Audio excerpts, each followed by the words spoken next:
Tribunal do Júri da Comarca de Teixeira de Freitas, Bahia. Sentença.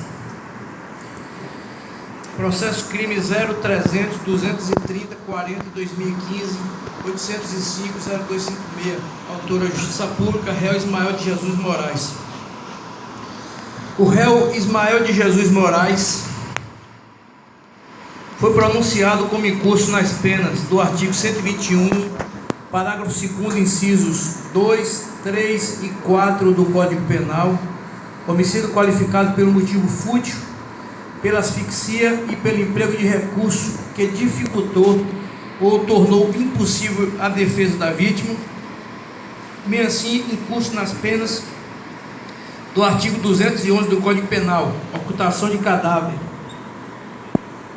No plenário do júri, o Ministério Público e o assistente de acusação sustentaram o contido na decisão de pronúncia.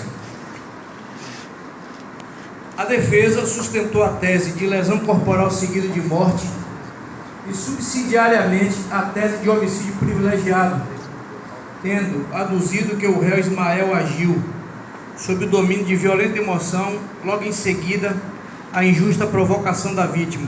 Por fim, sustentou subsidiariamente a tese de homicídio simples.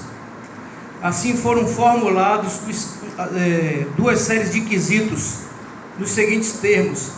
Primeira série de quesitos relativo ao homicídio. Primeiro, no dia 27 de novembro de 2014, por volta das 6h30, na rua 3, número 350, situado no bairro Cidade de Deus, nesta cidade, alguém, com o uso de um pedaço de arame, produziu na vítima Cassiane Lima dos Santos as lesões descritas no laudo de exame cadavérico de folha 135 que lhe causaram a morte. Segundo, o réu Ismael de Jesus Moraes foi o autor das lesões. Terceiro, o jurado absolve o réu Ismael de Jesus Moraes.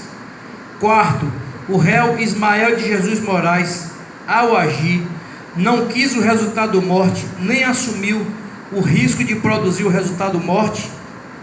Quinto, o réu Ismael de Jesus Moraes agiu sob o domínio de violenta emoção, logo em seguida a injusta provocação da vítima, consistente no fato de sofrer constantes humilhações da vítima, inclusive por lhe chamar de ladrão e também por ela ter discutido com ele e avançar sobre ele.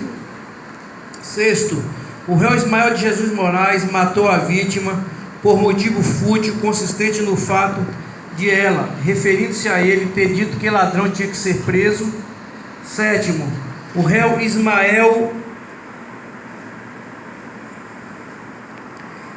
de Jesus Moraes matou a vítima mediante asfixia por estrangulamento. Oitavo, o réu Ismael de Jesus Moraes agiu com emprego de recurso que dificultou a defesa da vítima, consistente no fato de tê-la agredido quando ela estava dormindo. Segunda série de quesitos relativos à ocultação de cadáver. Primeiro, no dia 27 de novembro de 2014, na parte da manhã, por volta das 7 horas, numa plantação de eucalipto, próximo ao rio Itaitinga, município de Alcobaça, alguém, após cavar um buraco, ocultou o corpo de Cassiane Lima dos Santos. Segundo, o réu Ismael de Jesus Moraes foi o autor da ocultação. Terceiro, o jurado absolve o réu Ismael de Jesus Moraes. Esse magistrado adotou no presente julgamento a forma de constar o resultado das respostas apenas por maioria, tanto para o sim quanto para o não, na forma do disposto no artigo 483, parágrafo 1º, combinado com o artigo 489, ambos do Código de Processo Penal, a fim de assegurar o sigilo das votações. Assim aqui, das respostas aos quesitos, os jurados acolheram por maioria a tese do Ministério Público, pelo que condenaram o réu pela prática de homicídio qualificado pelo motivo fútil, pela asfixia e pelo emprego de recurso que dificultou ou tornou impossível a defesa da vítima, e condenaram ainda pelo crime de ocultação de cadáver. Deixei de quisitar acerca de circunstância agravante ou atenuante, porque com a reforma que foi introduzida em nosso sistema, com a Lei 11.689 de 2008, o juiz, na hipótese de condenação, considerará as circunstâncias agravantes ou atenuantes alegadas no debate. O relatório, com a proteção de Deus, passa a decidir: processo regular sem nulidades, respeitados os princípios constitucionais do contraditório e da ampla defesa, assim como o devido processo legal. Das respostas aos quesitos, como dito, acolheu o conselho de sentença a tese do Ministério Público, pelo que condenou o réu pela prática de homicídio qualificado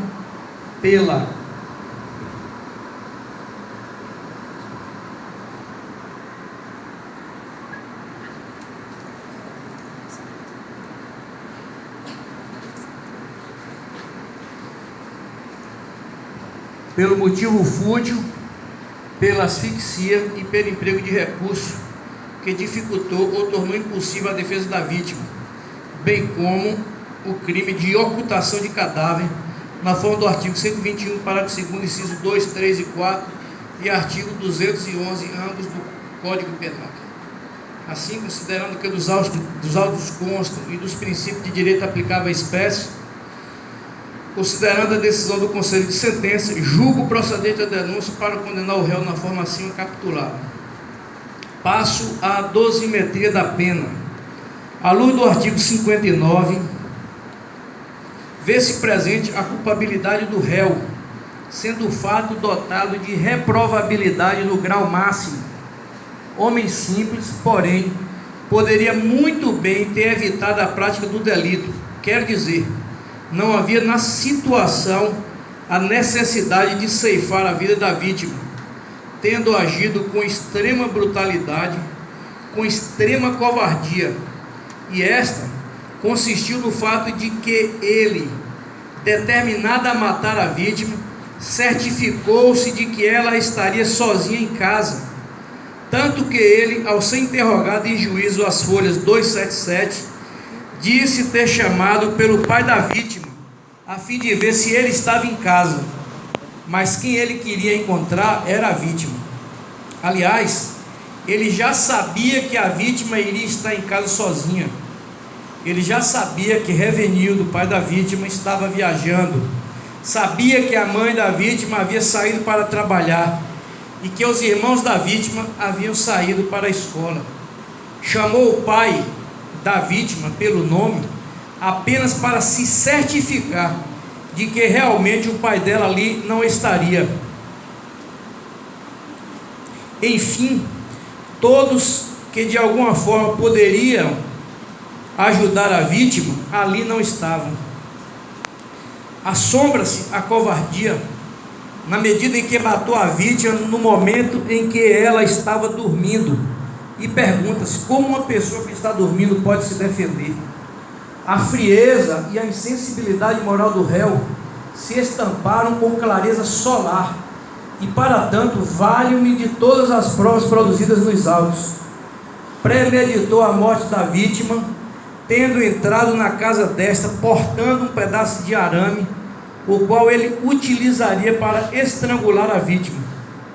O réu demonstrou que ao tempo da ação era portador de personalidade violenta, e mais, portador de personalidade voltada à prática de crimes, tendo sido preso diversas vezes na comarca de São Mateus, Eunápolis e Teixeira de Freitas. Há inclusive nos autos registro de que o mesmo responde a 3 processos, e embora não haja condenação em nenhum deles, não se pode olvidar que tal registro serve para demonstrar sua personalidade voltada ao ganho fácil, porque os crimes são contra o patrimônio. O que dizer da vítima?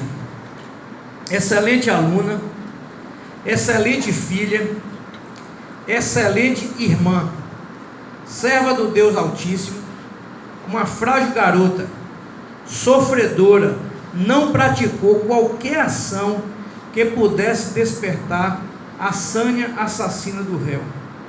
Nas circunstâncias em que os fatos ocorreram, a vítima não tinha qualquer condição de oferecer resistência à ação da vítima, na condição de aplicador da lei, vivendo em constante contato com pessoas envolvidas em eventos delitógenos, colhendo depoimentos, aferindo o estado anímico de delinquentes, não acredito no arrependimento expresso pelo réu hoje, o qual não demonstrou qualquer sentimento de remorso pelo crime que cometeu. Verdadeiramente, a vítima encontra-se condenada à prisão perpétua, como tenho reiteradamente dito aqui, e as consequências do crime foram drásticas, posto que a conduta do réu gerou a privação da convivência da vítima com os seus familiares, mormente seus irmãos, seus pais e a comunidade onde estava inserida.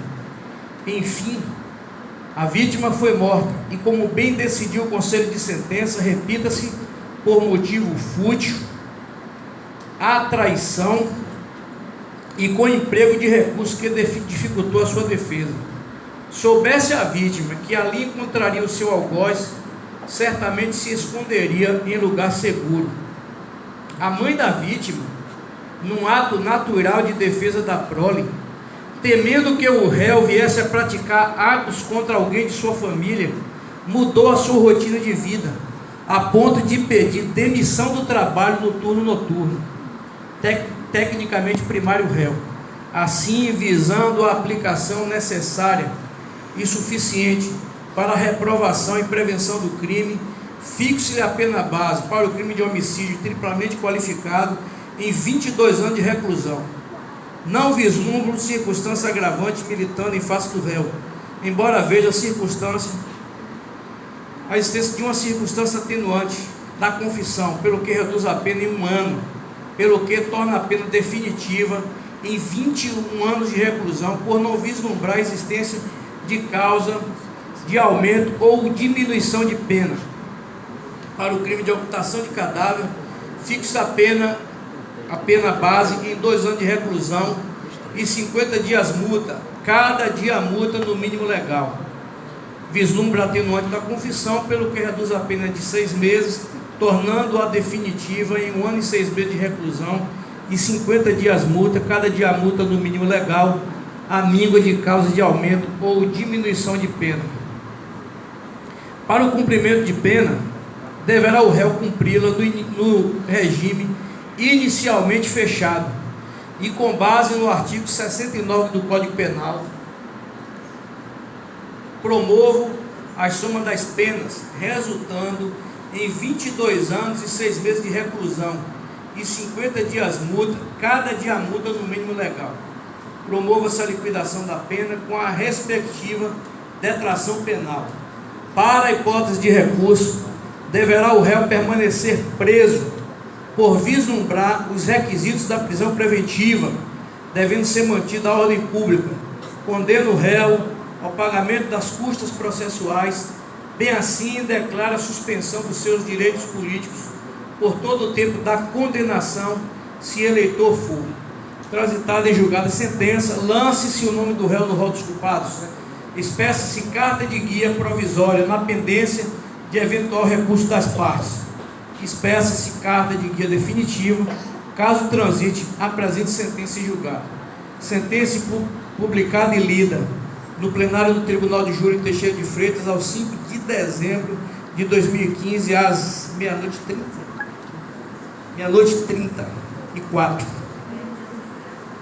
Partes intimadas em plenário, registres após arquivos, dando-se baixa nos registros competentes. Gostaria de agradecer as palavras iniciais do Dr. Gilberto, dizer da minha alegria renovada de sempre ter a oportunidade de sempre aprender um pouco com a vossa sabedoria. Agradecer as palavras iniciais, a mesma coisa eu digo, não vou errar, com Leonardo Mussa. Agradecer também as palavras, dizer que é uma satisfação ter trabalhado com vocês. O doutor Emerson House, realmente um grande companheiro de trabalho. O doutor Hamilton também, Uma satisfação grande recebê-los aqui, a esposa que o acompanha, muito bem-vindos a Gomar, essa cidade sempre de braços abertos para vocês, os serventuários da Justiça, Márcio, Cida, Jares, Marli, José, todos os demais aqui presentes, os estudantes de Direito. Essa aqui é uma instância de aprendizado. Venham, porque tem coisas que vocês não vão encontrar nos manuais. É aqui que se aprende realmente. Agradecer também aos policiais, militares que desde cedo estão aqui trabalhando conosco, nos ajudando, verdadeiros obreiros da justiça na garantia da ordem pública, os agentes penitenciários. Agradecer a cada um dos senhores jurados, agradecer mesmo, porque nós não temos como julgar esse tipo de processo sem a participação da sociedade. E tanto o Ministério Público como a Defesa falaram em vários momentos a respeito do valor que vocês têm para a sociedade, por estarem aqui, estão contribuindo para a consolidação das nossas instituições livres. O Tribunal do Júri é uma instituição livre, é uma instituição democrática e uma forma de efetivar a justiça. Então, agradeço carinhosamente cada um de vocês por estar aqui presente. Ao réu, ainda é jovem, Ismael, apesar de aparentemente uma pena alta, mas nós temos um sistema de progressão de pena, de acordo com o bom comportamento que ele tem, e ele tem, porque eu já me certifiquei de que ele tem bom comportamento. Daqui a alguns anos ele vai progredir, vai para o regime semiaberto, se exercer atividade laborativa, tem direito à remissão da pena, cada 3 dias de trabalho reduz o dia da pena. Então, que pelo menos ele se sinta, de alguma forma, contemplado pela justiça, porque grave foi o crime praticado por ele e merece a resposta que foi dada aqui. Por último, quero levar uma palavra para os familiares.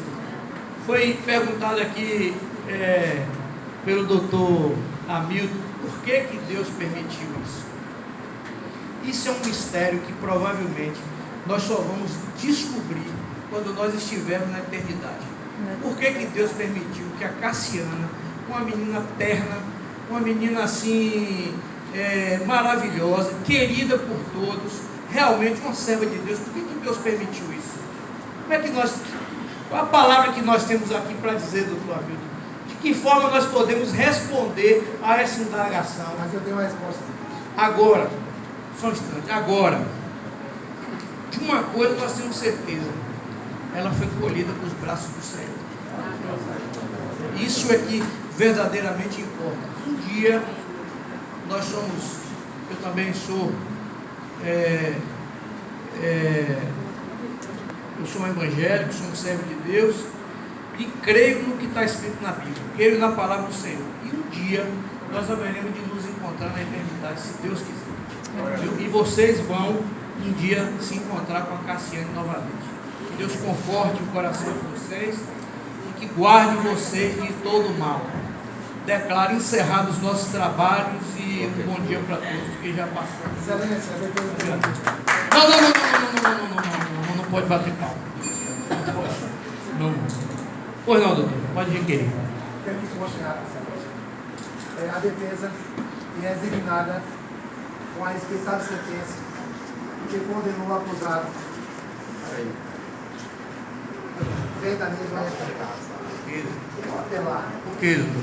Tranquilo. Observado no artigo 593, inciso 3, letra A e C. Por que? Ponto. Após requer sobre o prazo para que a Defensoria Pública faça ações reforçadas.